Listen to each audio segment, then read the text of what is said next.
Hello, good afternoon, and welcome to the Midday News.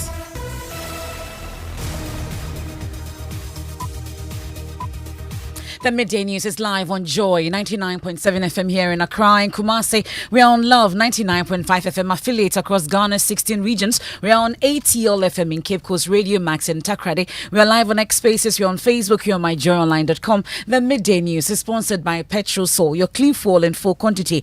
Petrol Sol is always a delightful experience. Also brought to you by Duro Plus Ghana Limited, producers of quality PVC and HDPE pipes and water tank. The only water storage tank with a level indicator where Duro Plus goes, water flows. It's the first day of February and another era of strikes begin. This afternoon, over 10,000 members of the Teachers and Educational Workers Union of Ghana lay down their tools over poor conditions of service, leaving the public universities empty. We came to do our group discussion, but as we came, the library is locked, and some of us have to go back to our hostels. Make sure that we have task force across all the university campuses. We have local leaders across all the public universities, so they will make sure that they put in place the task force to make sure that they monitor for everybody to comply with the strike action.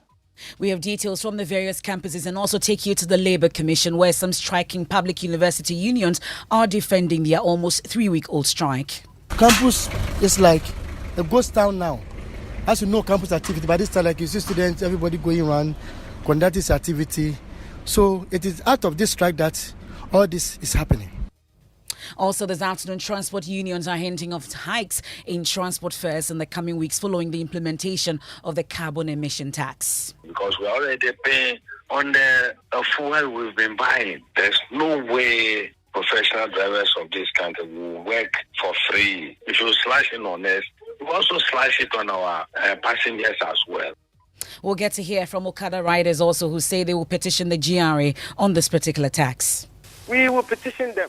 We will also petition the Ghana Revenue Authority based on how the amount they are mentioning, that they should look into it. Also this afternoon, Ghana's aspiration for an HIV-free society at risk as the AIDS Commission reports 45,000 new infections among 15 to 24-year-olds, with females accounting for 80% of new infections. The young females are getting it not from their age mates, but from older ages. Older men having sex with younger people, younger and adolescents. And guess what? The Commission is tracing some 100,000 persons who tested positive for HIV but failed to go for their results. We have sports. Despite increasing calls for his retirement, Black Stars captain Andre Ayew will not be compelled to step away from the senior national team. We'll hear from the Ayew family spokesperson later. And I'll take you to the Ashanti region, where a 26-year-old nurse is battling for her life after she was stabbed multiple times by an ex-boyfriend. Whilst on phone, I could hear my daughter screaming. I came to meet her at the emergency to see that she has been stabbed. That's and more in this afternoon's edition of the Midday News. I am Emefa Apau, and this is your home of independent, fearless and credible journalism. Please do stay on for details.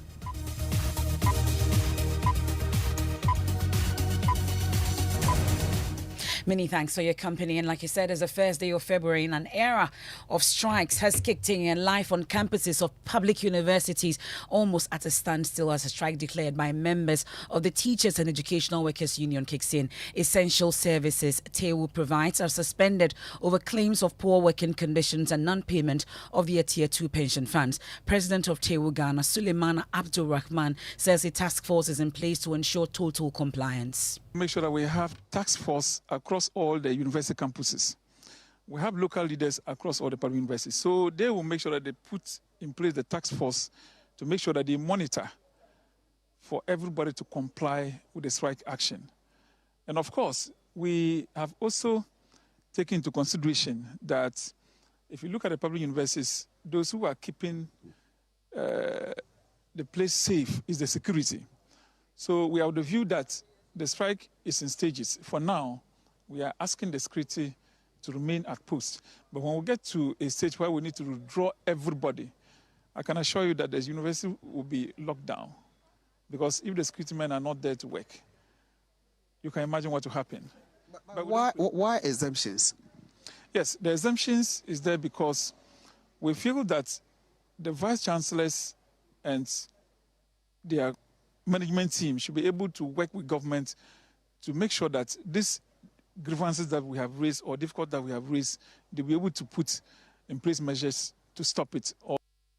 That's the president of TEWU, Suleimana Abdul Rahman there. So let's do a quick scan of the various universities and start from the KNUST campus, where my colleague Nana Boachi Dankwa has been looking at the situation there. Nana, let's talk about the situation on campus as we speak. Well,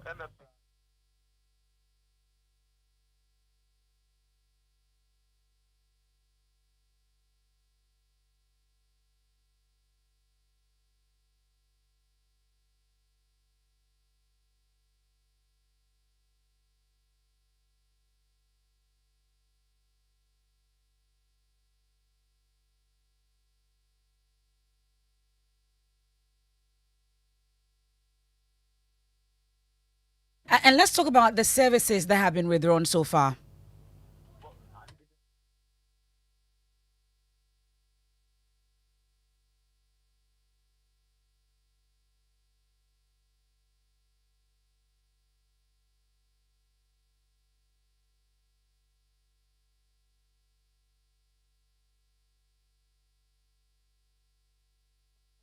We came to do our group discussion. But as we came, the library is locked, and my team, we have to go back. Some of us have to go back to our hostel. Some of us have to go back to our halls, and it's something not nice because we the students, we are affected the most, and we prayed on the government to call off the strike because we the students, we affect the more because we don't know where we'll get the learning materials to proceed our learning. Thank you. You can see university library is locked. This is the main library of the university. It's locked. When you go to the maintenance and essential services, it's also locked. You understand? And then we have other places that the central classroom, not all the lecture rooms have been opened. You understand? So these are the areas and most of the offices have also been closed down. Well, thanks for the feedback. I'm told you couldn't hear Nana Boachi Dankwa Yadom. I could. But let's do a quick run with him again on a university campus. Nana, our listeners could not hear us. So you are telling me about the services that have been withdrawn on campus. Well, MFR, I was on that. The university central administration has been affected by the strike. Security has also been affected. The university main library has also been affected. Lecture theatres are being closed down. And so these essential services on the university campus have been affected by the strike. And then you've been interacting with some students. So what's been their response? Well, some of the students we interacted with were on their way to the university library, some of them also going to the university maintenance, others also visiting the central administration of the Famikuma University of Science and Technology. Well, they are stranded because these departments are being closed down, and so they would have to find alternative means. I visit the university central administration the next day and also find other ways of studying. That is with regards to those who would have to visit the library. That's my colleague Nana Boachi Dankwa Yadom. Sincere apologies again for you not hearing him earlier. Well, the Teachers and Educational Workers Union and other striking unions are meeting government today to discuss their conditions of service and demand for the payment of their Tier 2 pensions. The strike has affected both academic and non-academic workers on the various campuses. Benjamin Nkumsa is the Vice Chairman of the University of Ghana branch of TEWU. He spoke to Joy News' Kenneth Jesse. As you can see, you have gone around campuses and you have seen that most of the places are closed as we are speaking now. Even the basic school as we are speaking now is closed. Now you can even look, come to campus. Campus is like a ghost town now. As you know, campus activity, by this time, like you see students, everybody going around, conducting this activity. So it is out of this strike that all this is happening. Now, ahead of the meeting this afternoon, Benjamin Nkumsa says unless they are paid their Tier 2 pension, they will not return to the classrooms. Tier 2, our Tier 2, in fact, is a very important one that we are crying for. So Tier 2. Okay. Yes. You are meeting government. Yes, sir. Pretty shortly. Yes. What are the expectations? So our expectation is that this time around, government will be responsible to issue concerning public universities, especially our Tier 2 issue. We are going to the table with one thing, just to take our 9 months and the interest should be paid in addition. Well, I'll take you live to the Labour Commission shortly. My colleague Kenneth JC is on standby for updates of that meeting. But we've been interacting with the Labour Commission. They've described the strike as illegal. Executive Secretary of the NLC, Ofusua Samoa, warned it will resort to legal action to compel the workers to back down if it becomes necessary. I really don't think the strike is needful because they were at the Labour Commission. They brought their petition. They themselves were there with their leadership.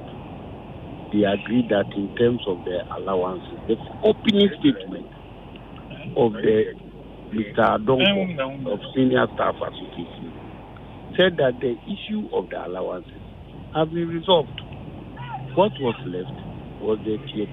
Yes, and the issue of the penalty for the government default was to be a subject of negotiation and a meeting between them and the Ministry of Finance, for which they fixed 1st February, that is tomorrow, to meet. With the understanding that because they had agreed and fixed a deal for negotiation, there wasn't going to be any strike. That is the Senior Staff Association and TEU. So I really wonder at this time the need for the strike and even let alone the intensity. That's the Executive Secretary of the National Labour Commission, Ofusua Samoa there. Kenneth JC is at the premises of the Commission and joins us on the line. What have you been able to gather from that meeting, Kenneth?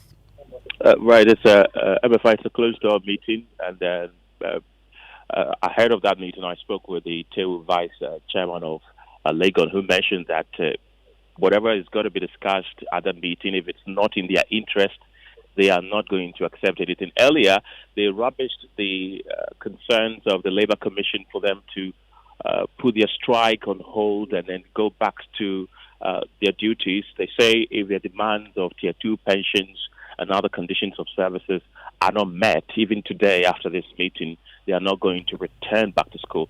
And if you come to the University of Ghana campus where we were earlier, you can see that the place is almost like a ghost town, like he mentioned earlier.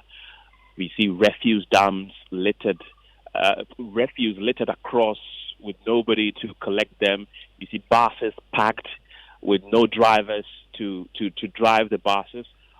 Although the security department is still working, and then the hospital workers are also still working, but these key departments are all not working, which Well, that's my colleague Kenneth JC there reporting from the premises of the National Labour Commission and monitoring that meeting between the unions and the Commission, which remains on its position that the strike is illegal. Well, you've been wondering why we haven't heard from the Employment and Labour Relations Ministry. Believe me, we've tried, but they've been silent on this particular impasse and insisting that the Labour Commission must be the body to resolve this particular issue. But let me bring in the ranking member on the Employment Committee in Parliament, Dr. Kwabena Donko. We're grateful for your time. From where you sit, I'm sure you have your ears and eyes on the ground when it comes to this particular impasse between employment or the employer and these labor unions. What exactly will be the way out from where you sit? The way out will be for the employer to respect the law. The employer is technically in breach of the law when it comes to the second-tier pension. So that, for me, is fundamental. The other issues of the allowances, etc., are more negotiable. There should be a bit more flexibility on the side of the unions in trying to accommodate the government's harsh fiscal regime. But we must also be conscious of the fact that historically, in every election year, the unions want to make sure that their entitlements are settled before a new government takes over.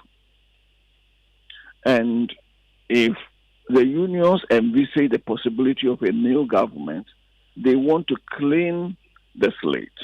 They want to resolve all outstanding labor issues before a new administration comes over. And this trend has been consistent throughout the Fourth Republic. So I will expect the managers of manpower, especially in the public sector, to also be proactive, recognizing that outstanding issues will be aggravated in an election year. But so far, are you happy with the position taken by the employer? Well, the employer has no option than to respect the law, and that is on the second tier. The employer has to pay up. Simple as that. Simple as that. The other issues, I will plead with the labor unions to be more accommodating with the government, recognizing the financial dire straits we all are. Okay. Well, we're grateful for your time. We'll leave it here for now. That's the ranking member on the Employment Committee in Parliament, Dr.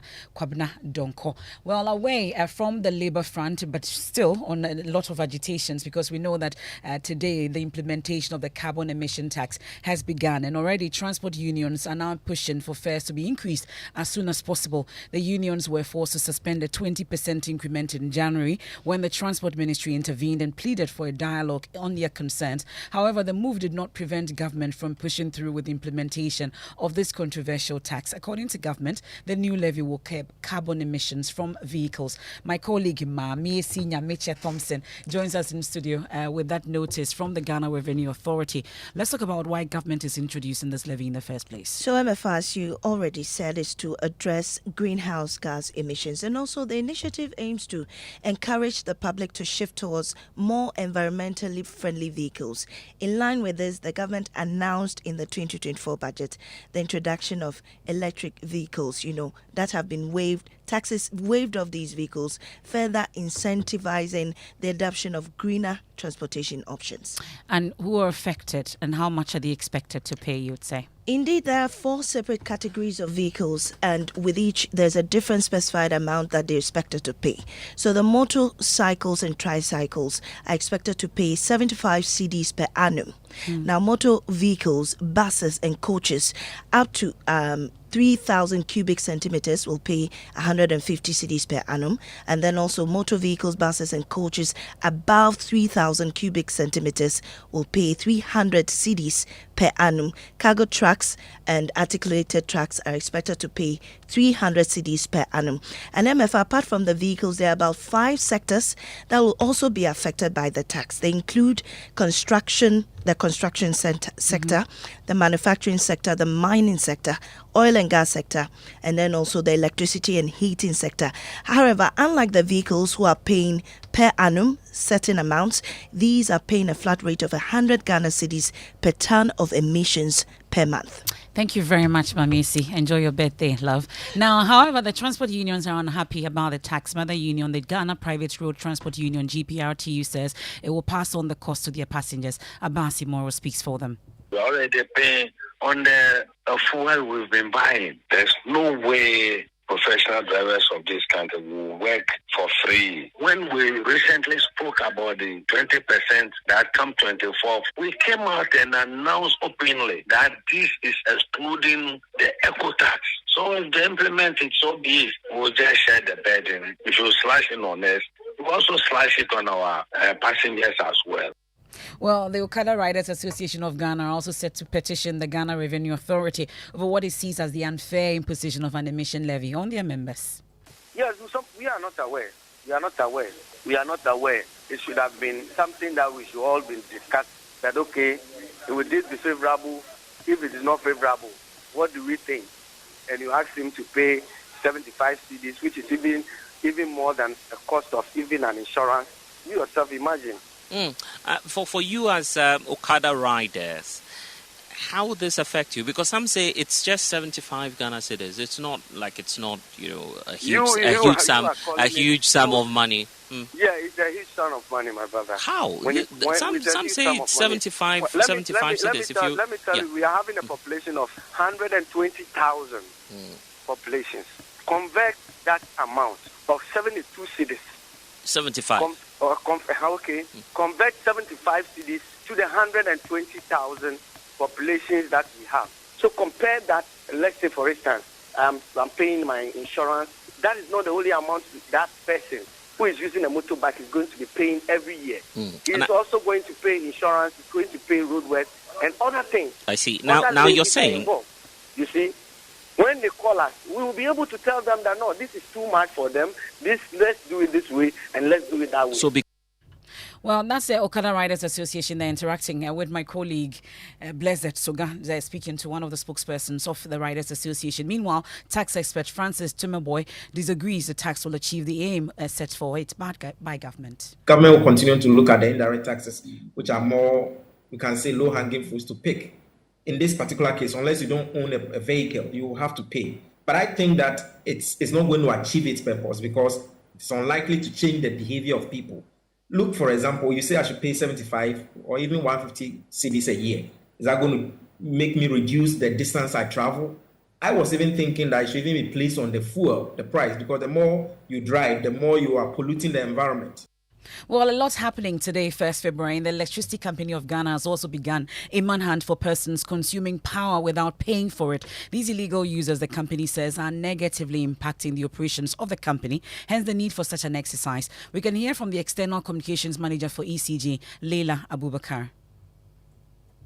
For the next 2 weeks, we are aware of some of our pain points in our operational areas. And so the team is going out to identify customers who have not been paying, disconnect these customers or get monies from them. For those who are recalcitrant, a new prosecutions directory to take them on head on. We are also looking at regularizing customers who are not on our system. And for those who are also with faulty meters or have certain issues, we take them on board. And well, let's focus on the areas that are the focal point for the ECG. Our pain points the most are in the Kwabenya district, Kaswa, Dodowa, Nsawam, Amasamai, and then some parts of the Ashanti region. For our Kwabenya district, we know that a lot of our meters are problematic, and so we'll be looking at regularizing a lot of customers who are in the Kwabenya district. Same as Dodowa. In the central region, Kaswa, we know that a lot of customers are on shared metering, so we want to regularize a lot of those who are on shared meters. Leila Abubakar taking us on a quick break here on the Midday News, live on Joy 99.7 FM in Accra. In Kumasi, we are on Love 99.5 FM, affiliates across Ghana's 16 regions. We're on X Spaces, Facebook, myjoyonline.com. The Midday News is sponsored by Petro Sol, your clean fuel in full quantity. Also brought to you by Duraplus Ghana Limited, where Duraplus goes, water always flows. Our return from the break with sport and Ghana's aspiration for an HIV-free society at risk as the AIDS Commission reports 45,000 new infections among 15 to 24-year-olds, with females accounting for 80% of these new infections. The young females are getting it not from their age mates, but from older ages. Older men having sex with younger people, younger and adolescents.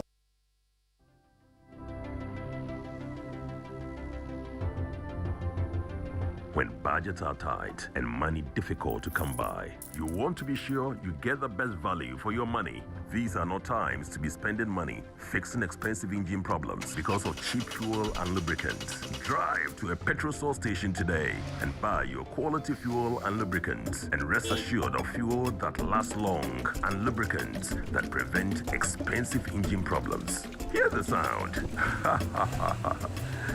Petrosol, clean fuel in full quantity.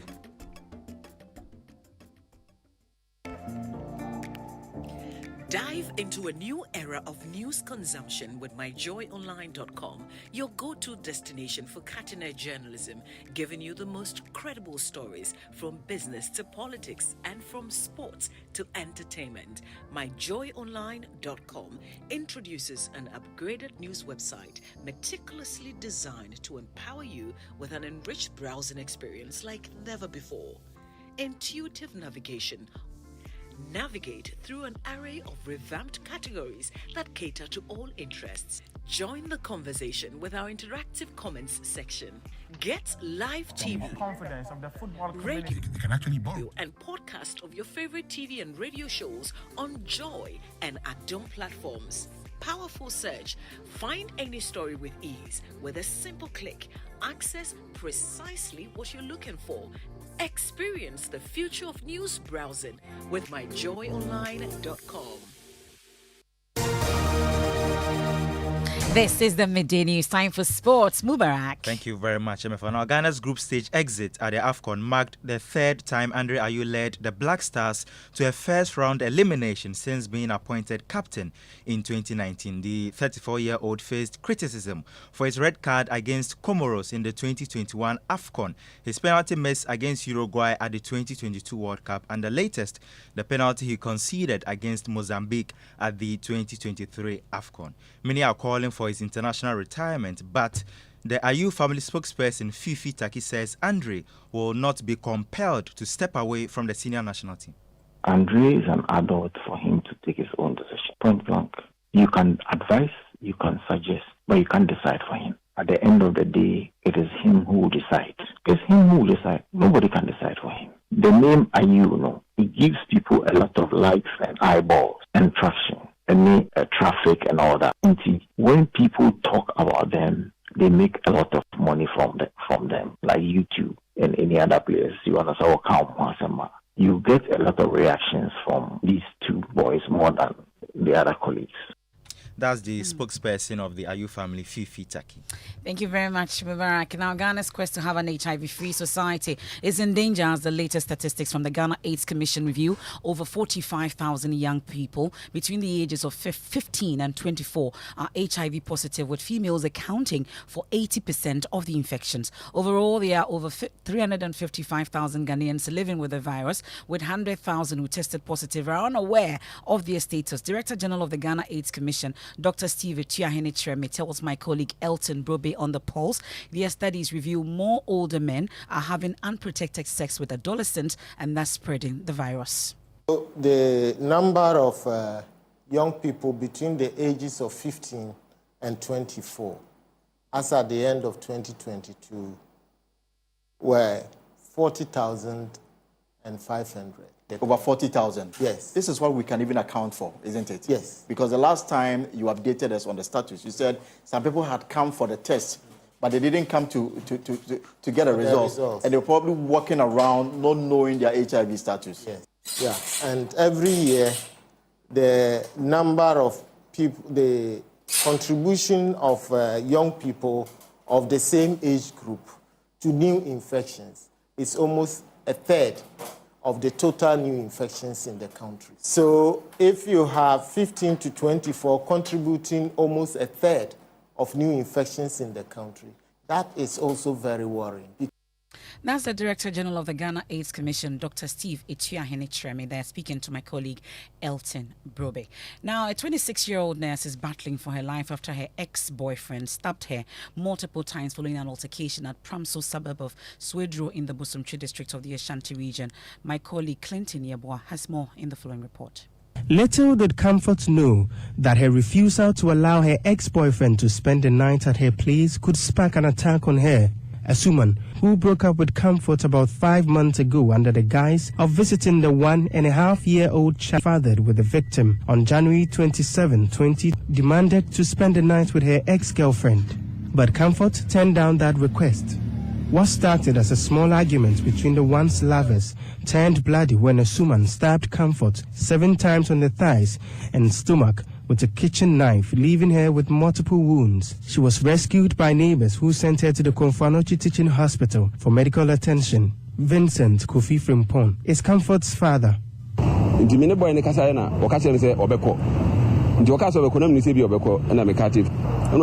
But he insisted on staying. When I spoke to the man on phone, he said he couldn't leave. My daughter said she followed her everywhere she went. Whilst